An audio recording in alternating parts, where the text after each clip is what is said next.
Welcome to Bigger, Stronger, Faster, the podcast exploring how Shore Capital Partners brings billion-dollar resources to the microcap space. In this episode, we hear from the Shore Capital strategic planning team about their process and how they partner with Shore portfolio companies to create, manage, and iterate on strategic plans that help maximize value creation. They share insights from doing over 100 strategic plans, each unique, but each also benefiting from the lessons learned across the portfolio. So we're here today to talk about what we do as a strategic planning team. We've done over 104 sessions as of this recording with different portfolio companies throughout Shore. In that process, one thing we have not yet run into is a management team that knew what we did before they met with us. And oftentimes, they had some sort of preconceived notions, understandably, about what we might do that were actually probably more misperception than they were understanding, and largely because they were basing that off of their experience with similar things out in the market and in the environment that sound like us or maybe look like us, but are significantly different from what we actually do. And so I want to share a little bit about that with you all, with the audience today, so that they can come into a session and an engagement with us and understand a bit more. So I'll provide a high-level framework of our work, and then we can all have a bigger conversation about some of those misperceptions and some of the focused areas that we dive in. So at a very high level, our primary job is to add value. We want to help our management teams and our portfolio companies maximize their value creation during the hold period and to minimize the avoidable stress they experience throughout that process.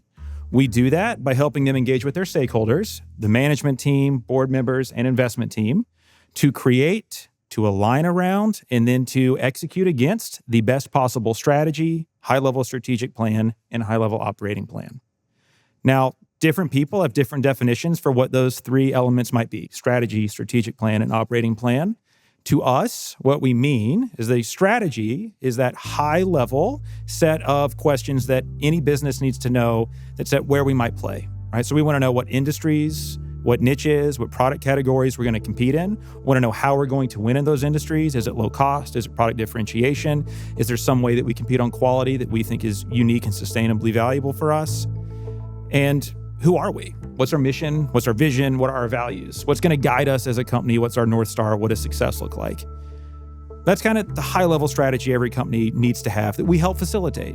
But below that, we want to make sure that links to actual activities that they can monitor and engage in over time. And so we help with the strategic plan, which is where we prioritize those activities. What are the key activities we're going to do over time? What order will we do them in? What's the resources we're going to commit to them? And what's one more level of detail that helps us get actionable? All of those things we generally create and then reassess in a yearly meeting that includes the management team, the board, and the investment team. We call those strategy sessions. Additionally, we help those teams operationalize the strategy further by understanding what quarterly operational milestones and goals they need to hit that will tell them they have been successful and are on track towards success, and know when we need to modify the strategy going forward. And so we do that in what we call our strategy management process throughout the year, which includes a series of strategy review meetings.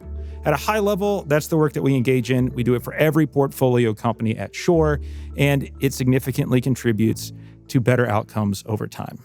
So one of the misperceptions that I hear sometimes going into a session is that if someone's bought in to all the value we say we can help them unlock in that strategic planning session, they still have the worry of, will this be a waste of time? Is it actually possible to get that many people in a room and have a productive conversation and engagement that makes really good use of a day? Because it is an expensive meeting if you think just about the value of all the people that are taking a day or 2 days to just evaluate strategy.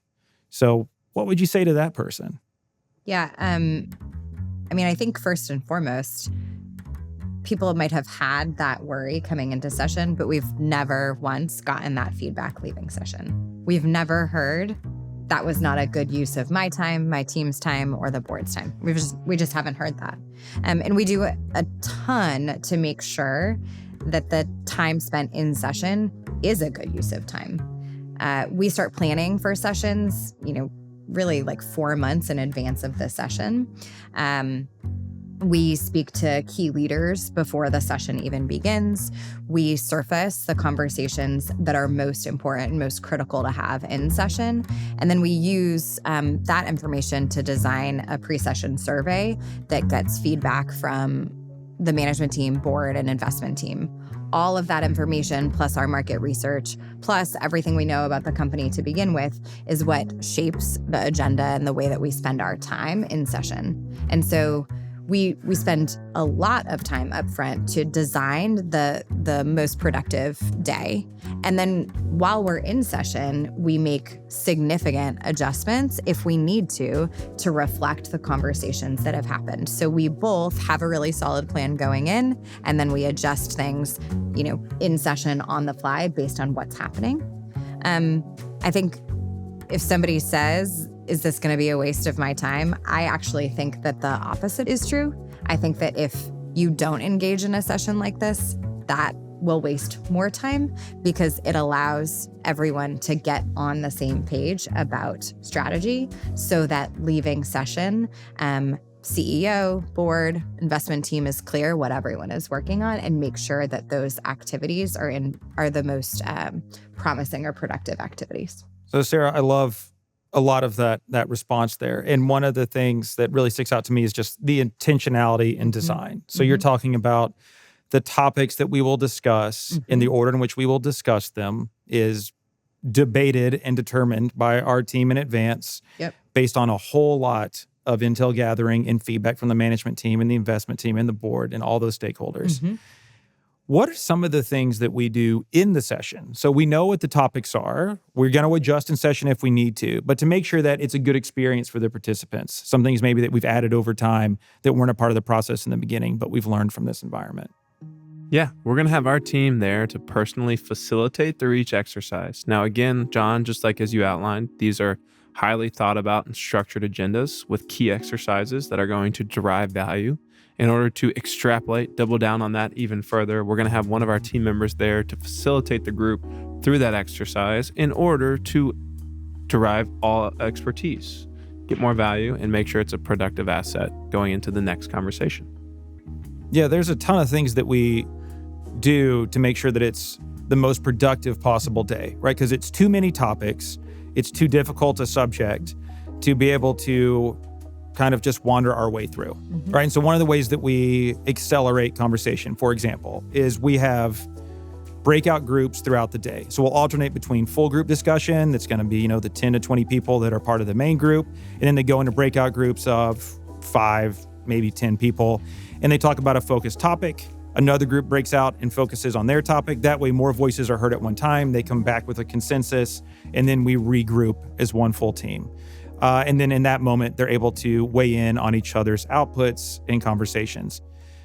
Also, those breakout groups are timed, right? So there is a timer, it's gigantic, on the walls saying you only have 15 minutes or 20 minutes or 7 minutes. And the amount of minutes is determined by what we've learned is best from the other 104 sessions. And then also what we're learning from observing people live in that moment. We also have at the tables individual facilitators that handle each breakout so that if a group is starting to go left or right, or if somebody's starting to overtalk or somebody's under talking, that we have a facilitator there to pull it out or to redirect and to make sure that the output that we need, the answers, the conclusions, the consensus is gathered so that by the end of that session, the end of that breakout, we have what we need to be able to make a really good plan at the end of the overall session. So there's all sorts of things like that. I don't know if there's any others that y'all want to point out, but there's a million things that are both technology and process and people that we have iterated over time to make this work really, really well for you to make it the best use of time possible. Yeah, I think one thing to add there is that we have a dock camera that is able to display every single exercise that takes place throughout the strategy session. So if you are in one group and not participating in another exercise, that group will have a representative report out to the entire audience on what occurred during that breakout exercise, and everyone's able to visibly see it on the screen and process the information in a very digestible way. And then while that's all happening, our team is essentially transcribing the activity and the events of the session in a document that becomes the detailed output that we end up sharing with the session attendees. So we're working on that throughout the entire day, both, everything that is said, as well as the big conclusions from each exercise. And then once the session concludes, if it's a 2-day session, we actually take all of that material and turn it overnight to make it in a format that the session attendees can digest the next morning. So we have opportunity to share back and say, hey, here's everything that happened yesterday. And with a little bit of space and a little bit of time to process, then folks are able to review and respond to that and basically say, yeah, we still agree. We still think that that's the direction we want to go in. And that, for me and from my perspective, is one of the most useful assets and useful, the value that our team provides. And that really pushes forward the group.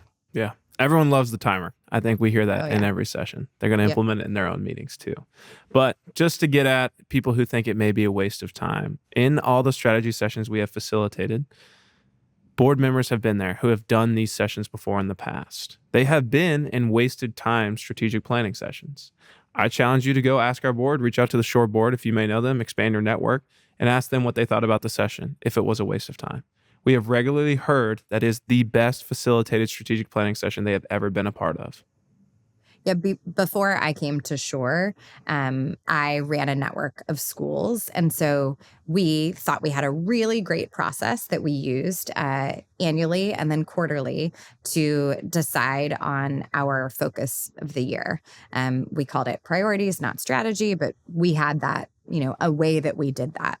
And what was really challenging about that is that we were both engaging in the conversations and the ones who are facilitating the conversations. And it's really hard to do both of those things. It's hard to facilitate and push the group forward while also being a participant. So from my perspective, that's one of the greatest values we provide is this group of people. We are the facilitators. We are the ones asking the questions, documenting the conversations, and sharing back what we hear as the major conclusions that are happening. And we're not the ones contributing our ideas.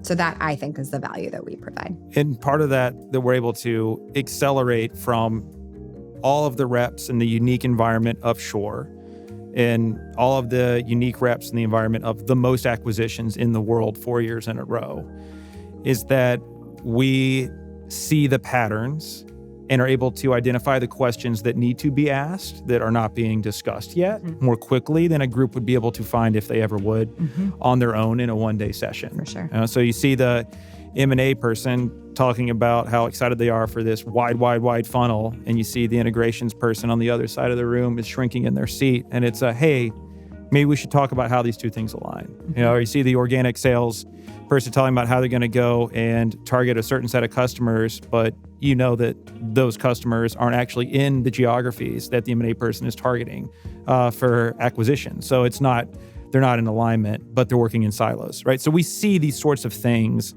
all the time and can help the teams identify that quicker to be more effective. But yeah, there's just so many things that we put in place to make it an efficient day for sure.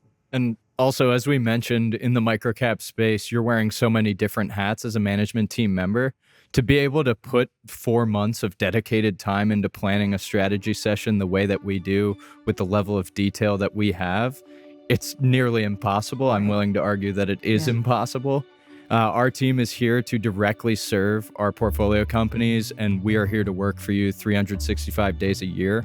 With that mindset and with that mentality, we're going to make it valuable for you and your company. That is a promise. Yeah, interestingly, I think I said we've never once heard that engaging in a strategy session is a waste of time.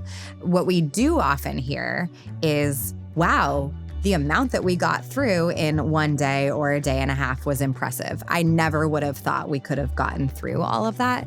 And from my seat, it's because of the process that we rely on and the way that we advance conversation. we've found that, we can have a 15-minute conversation about organic growth strategies, or we can have a 45-minute conversation about organic growth strategies. And the difference in those conversations, we're not really getting to much better of an outcome with 45 minutes as opposed to 15. And so what we find is by, capping the conversation, bringing the group back, having someone report out and share the major conclusions, pretty quickly leads to alignment, and therefore ensures that we're not wasting anyone's precious time. Yeah, those best ideas usually come out quickly. Yep. And then if there's space given, they can be iterated on effectively. So it's, we'll revisit that in 2 hours. Sure. And then, okay, great answer. Yep. I love seeing that in session. Yep. So Adam, along that lines, what would you say if we're talking to a management team member or a new CEO that's looking at the session and thinking, I've run a business effectively already using my own processes that did not involve a strategic planning process that was formalized or that was anything like what I understand yours to be? What would you say to that person? Our stance is that at Shore, if we are partnering with a portfolio company for a new platform, we believe in the founder, seller, or the CEO of that business. You have done a great job to get your business to where it is today.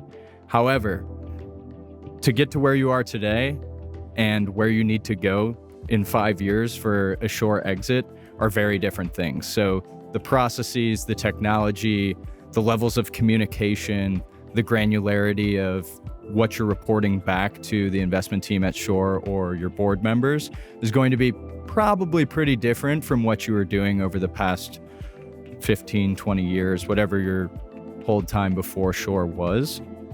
What derives from a strategic planning session is going to help you with that communication back to the investment team and the board. As Sarah mentioned, we have many different outputs that are memorialized from our conversations and the exercises that occur at a strategy session, and we're able to meet with you on how to prepare those to message that correctly to a board.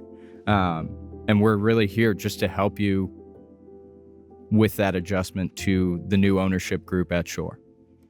Yeah, no, I love that. And I think that theme of we're here to support you, right? So they were chosen because they were great. We know they're great. We're just here to help. And the notion that what got them here isn't what is going to get them there really resonates for me. I know I was having a conversation with a CEO a few weeks ago, and it was a founder seller who had built a really great business, a good $3-4 million in EBITDA business. Took him about 10 years to get there and made a really nice living for himself. Like if you're a sole owner of that type of company, you're probably doing pretty well, right? But he needs to get to 30 million in EBITDA in the next 5 years. So in half the time, he needs to grow 10x the EBITDA that he did before. And so it was a realization on his part that he shared with me of like, I did a good job, but I need to learn new ways to do things to be able to build what I want for this next stage. And the fun part is, for the CEOs we normally target partnering with at Shore, is they're growth-oriented leaders. And so this is a really cool opportunity for you to expand your skill set. You've already proven you can do the other thing. So now you get to prove you can do the new thing and learn what it takes to do that. And I bet you'll do it. And we're excited to support them while they do.